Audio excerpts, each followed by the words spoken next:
ಪದ್ಯಭಾಗ 4 ಬಹುಮಾನ ಪ್ರಶ್ನೋತ್ತರಗಳು. ಕೃತಿಕಾರರ ಪರಿಚಯ. ರಾಷ್ಟ್ರಕವಿ ಕುವೆಂಪು. ಕಾಲ 1904 ರಿಂದ 1994 ಸ್ಥಳ ಶಿವಮೊಗ್ಗ ಜಿಲ್ಲೆಯ ಕುಪ್ಪಳ್ಳಿ. ಮಹಾಕಾವ್ಯ ರಾಮಾಯಣ ದರ್ಶನಂ. ವೃತ್ತಿ ಮೈಸೂರು ವಿಶ್ವವಿದ್ಯಾನಿಲಯದಲ್ಲಿ ಪ್ರಾಧ್ಯಾಪಕರಾಗಿ ಕುಲಪತಿಗಳಾಗಿ ಕೆಲಸ ಮಾಡಿದರು. ಕವನ ಸಂಕಲನ ಪಂಚಜನ್ಯ, ನವಿಲು, ಕಾಲಸುಂದರಿ, ಕೃತಿಗೆ ಅಗ್ನಿ ಅಂಶ, ಪಕ್ಷಿಕಾಶಿ, ಷೋಡಶಿ, ಅನಿಕೇತನ ಮುಂತಾದವು. ಪ್ರಶಸ್ತಿ ಕರ್ನಾಟಕ ರತ್ನ, ಪಂಪ ಪ್ರಶಸ್ತಿ, ಕೇಂದ್ರ ಸಾಹಿತ್ಯ ಅಕಾಡೆಮಿ ಪ್ರಶಸ್ತಿ, ಪಂಪ ಪ್ರಶಸ್ತಿ, ಪದ್ಮ ವಿಭೂಷಣ ಪ್ರಶಸ್ತಿ ಮುಂತಾದವು. ಪ್ರಸ್ತುತ ಕವಿತೆಯನ್ನು ಕುವೆಂಪು ಅವರ ನವಿಲು ಕವನ ಸಂಕಲನದಿಂದ ತೆಗೆದುಕೊಳ್ಳಲಾಗಿದೆ. ಕೊಟ್ಟಿರುವ ಪ್ರಶ್ನೆಗಳಿಗೆ ಒಂದು ವಾಕ್ಯದಲ್ಲಿ ಉತ್ತರಿಸಿ. ಪ್ರಶ್ನೆ 1. ಜಗತ್ತು ಜುಮ್ಮೆಂದಿದ್ದು ಯಾವ ಧ್ವನಿಗೆ? ಉತ್ತರ: ಜಗತ್ತು ಜುಮ್ಮೆಂದಿದ್ದು ಕುಹು ಕುಹು ಎನ್ನುವ ಕೋಗಿಲೆಯ ಧ್ವನಿಗೆ. ಪ್ರಶ್ನೆ 2. ಕೋಗಿಲೆಯ ಕೂಗನ್ನು ಯಾವುದು ಮಾರ್ದನಿಸಿತು? ಉತ್ತರ: ಕೋಗಿಲೆಯ ಕೂಗನ್ನು ನಿಶಬ್ದವಾಗಿರುವ ಪರ್ವತ ಅರಣ್ಯ ಸಾಲುಗಳು ಮಾರ್ದನಿಸಿತು. ಪ್ರಶ್ನೆ 3. ಗಾನವನ್ನು ಕೇಳಿದ ನೀಲಾಕಾಶ ಏನು ಮಾಡಿತು? ಉತ್ತರ: ಗಾನವನ್ನು ಕೇಳಿದ ನೀಲಾಕಾಶ ಸುಮ್ಮನೆ ಮಾತನಾಡದೆ ಬಣ್ಣಿಸುತ್ತಿತ್ತು. ಪ್ರಶ್ನೆ 4. ಕಣಿವೆಯಲ್ಲಿದ್ದ ಸರೋವರ ಕೋಗಿಲೆಯ ಗಾನಕ್ಕೆ ಏಕೆ ಪ್ರತಿಕ್ರಿಯೆ ಕೊಟ್ಟಿತು? ಉತ್ತರ: ಕಣಿವೆಯಲ್ಲಿದ್ದ ಸರೋವರ ಕೋಗಿಲೆಯ ಗಾನಕ್ಕೆ ತನ್ನ ತೆರೆಗಳ ಅಲೆಗಳಿಂದ ಚಪ್ಪಾಳೆಯನ್ನು ತಟ್ಟಿ ಪ್ರತಿಕ್ರಿಯೆ ಕೊಟ್ಟಿತು. ಪ್ರಶ್ನೆ 5. ಕೋಗಿಲೆಯ ಕೂಗನ್ನು ಆಲಿಸಿದ ಮನುಷ್ಯ ಏನೆಂದು ಹೇಳಿದನು? ಉತ್ತರ: ಕೋಗಿಲೆಯ ಕೂಗನ್ನು ಕೇಳಿದ ಮನುಷ್ಯ ನೀನು ಇಂಗ್ಲಿಷ್ನಲ್ಲಿ ಹಾಡಿದ್ದರೆ ನೊಬೆಲ್ ಪ್ರಶಸ್ತಿ ಬಂದಿತೆಂದು ಹೇಳುತ್ತಾನೆ. ಪ್ರಶ್ನೆ 6. ಮನುಷ್ಯನ ಮಾತಿಗೆ ಕೋಗಿಲೆ ಕೊಟ್ಟ ಉತ್ತರವೇನು? ಉತ್ತರ: ಕೋಗಿಲೆಯು ಮನುಷ್ಯನ ಮಾತಿಗೆ ಕುಹು ಎಂದಷ್ಟೇ ಉತ್ತರಿಸಿತು. ಕೊಟ್ಟಿರುವ ಪ್ರಶ್ನೆಗಳಿಗೆ 2-3 ವಾಕ್ಯಗಳಲ್ಲಿ ಉತ್ತರಿಸಿ. ಪ್ರಶ್ನೆ 1. ಕೋಗಿಲೆಯ ಗಾನಕ್ಕೆ ಪ್ರಕೃತಿಯು ಹೇಗೆ ಸ್ಪಂದಿಸಿತು? ಉತ್ತರ: ಕೋಗಿಲೆಯ ಕುಹು ಕುಹು ಗಾನಕ್ಕೆ ಜಗತ್ತು ಜುಮ್ಮೆಂದಿತು. ಪ್ರಶಾಂತವಾಗಿದ್ದ ಪರ್ವತ, ಕಾಡು, ಕಣಿವೆಗಳ ಸಾಲು ಕೋಗಿಲೆಯ ಕೂಗನ್ನು ಪ್ರತಿಧ್ವನಿಸಿದವು. ವಿಶಾಲವಾದ ಆಕಾಶ ಸುಮ್ಮನೆ ಮಾತನಾಡದೆ ಬಣ್ಣಿಸುತ್ತಿತ್ತು. ಕಣಿವೆಯಲ್ಲಿದ್ದ ಸರೋವರ ತನ್ನ ತೆರೆಗಳಿಂದ ಕೋಗಿಲೆಯ ಗಾನಕ್ಕೆ ಚಪ್ಪಾಳೆ ತಟ್ಟಿತು. ಹೀಗೆ ಕೋಗಿಲೆಯ ಗಾನಕ್ಕೆ ಪ್ರಕೃತಿಯು ಸ್ಪಂದಿಸಿತು. ಪ್ರಶ್ನೆ 2. ಕೋಗಿಲೆಯ ಗಾನವನ್ನು ಆಲಿಸಿ ನೊಂದು ಮನುಷ್ಯನು ಏನೆಂದನು? ಉತ್ತರ: ಕೋಗಿಲೆಯ ಗಾನವನ್ನು ಆಲಿಸಿ ನೊಂದು ಮನುಷ್ಯನು ಹೀಗೆಂದನು: ನಿನ್ನ ಹಾಡು ತುಂಬಾ ಚೆನ್ನಾಗಿದೆ. ಇದನ್ನು ಇಂಗ್ಲಿಷ್ನಲ್ಲಿ ಹಾಡಿದರೆ ನಿನಗೆ ನೊಬೆಲ್ ಬಹುಮಾನ ದೊರಕುವುದು. ಆದರೆ ನೀನು ಅರಣ್ಯದಲ್ಲಿ ಹಾಡಿದರೆ ಯಾರ ಕಿವಿಗೂ ಬೀಳುವುದಿಲ್ಲ.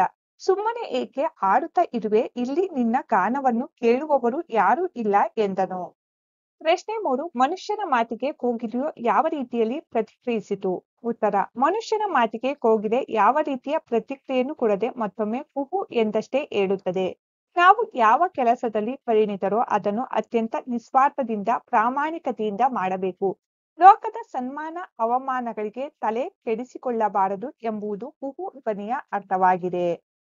ಕೊಟ್ಟಿರುವ ಪ್ರಶ್ನೆಗಳಿಗೆ 8 ವಾಕ್ಯಗಳಲ್ಲಿ ಉತ್ತರಿಸಿ. ಪ್ರಶ್ನೆ 1. ಕೋಗಿಲೆಯ ಗಾನಕ್ಕೆ ಪ್ರಕೃತಿ ಮತ್ತು ಮನುಷ್ಯರ ಪ್ರತಿಕ್ರಿಯೆಗಳು ಹೇಗಿದ್ದವು? ಉತ್ತರ: ಕೋಗಿಲೆಯ ಗಾನವು ಪ್ರಕೃತಿಯಲ್ಲಿ ಒಂದು ಸಂಚಲನವನ್ನು ಸೃಷ್ಟಿಸುತ್ತದೆ. ಅದು ಹೇಗೆಂದರೆ, ಪ್ರಕೃತಿಯಲ್ಲಿನ ಜಗತ್ತು ಜುಮ್ಮೆಂದಿತು.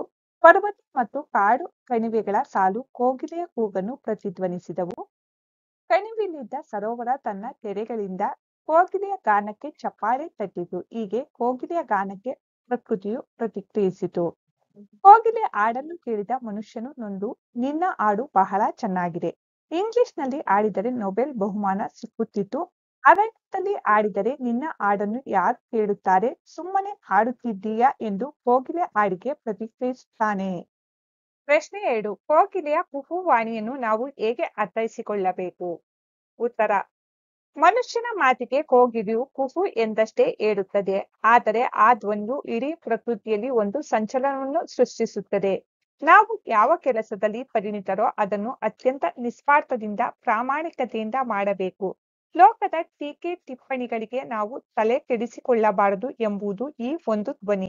ನಮ್ಮ ಅಭಿವ್ಯಕ್ತಿಯನ್ನು ನಮ್ಮ ಸಹಜ ಭಾಷೆ, ಮಾತೃಭಾಷೆ, ಆಡು ನುಡಿಯಲ್ಲಿ ಮಾಡಿದರೆ ಅದು ಜೀವಂತಿಕೆಯಿಂದ ಕೂಡಿರುತ್ತದೆ.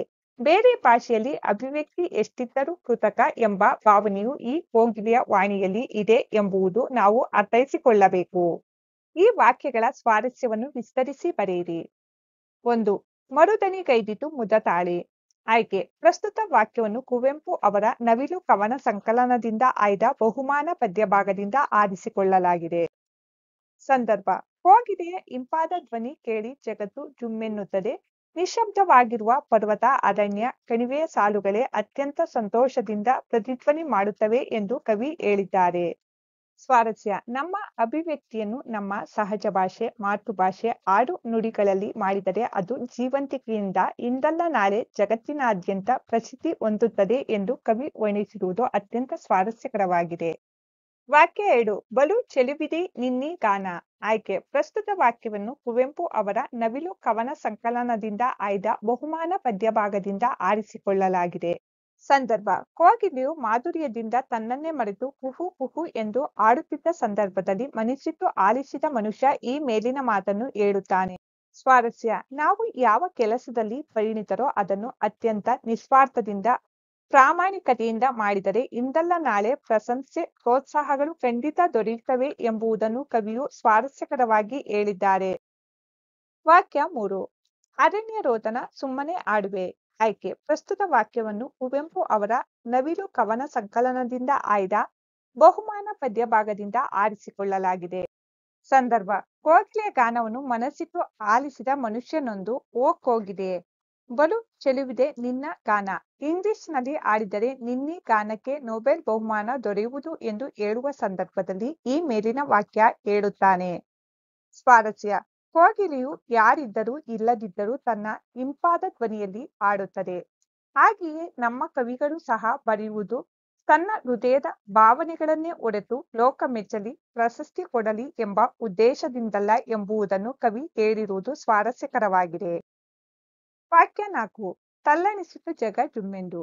ಆಯ್ಕೆ: ಪ್ರಸ್ತುತ ವಾಕ್ಯವನ್ನು ಕುವೆಂಪು ಅವರ ನವಿಲು ಕವನ ಸಂಕಲನದಿಂದ ಆಯ್ದ ಬಹುಮಾನ ಪದ್ಯಭಾಗದಿಂದ ಆರಿಸಿಕೊಳ್ಳಲಾಗಿದೆ. ಸಂದರ್ಭ: ಕೋಗಿಲೆಯ ಗಾನ ಕೇಳಿದ ವ್ಯಕ್ತಿಯೊಬ್ಬ ನೀನು ಇಂಗ್ಲಿಷ್ನಲ್ಲಿ ಹಾಡಿದರೆ ನೊಬೆಲ್ ಪ್ರಶಸ್ತಿ ಬಂದಿತೆಂದು ಹೇಳುತ್ತಾನೆ. ಆದರೆ ಆ ಮಾತಿಗೆ ಕೋಗಿಲೆ ಯಾವ ಪ್ರತಿಕ್ರಿಯೆಯನ್ನು ಕೊಡದೆ ಕುಹು ಎಂದಷ್ಟೇ ಹೇಳುತ್ತದೆ. ಆಗ ತಲ್ಲಣಿಸುತ್ತು ಜಗ ಜುಮ್ಮೆಂದು ಎಂದು ಕವಿ ಹೇಳಿದ್ದಾರೆ. ಸ್ವಾರಸ್ಯ: ಕೋಗಿಲೆಯ ರೀತಿಯೇ ನಾವು ಸಹ ಯಾವ ಕೆಲಸದಲ್ಲಿ ಪರಿಣಿತರೋ ಅದನ್ನು ಅತ್ಯಂತ ನಿಸ್ವಾರ್ಥದಿಂದ, ಪ್ರಾಮಾಣಿಕತೆಯಿಂದ ಮಾಡಬೇಕು.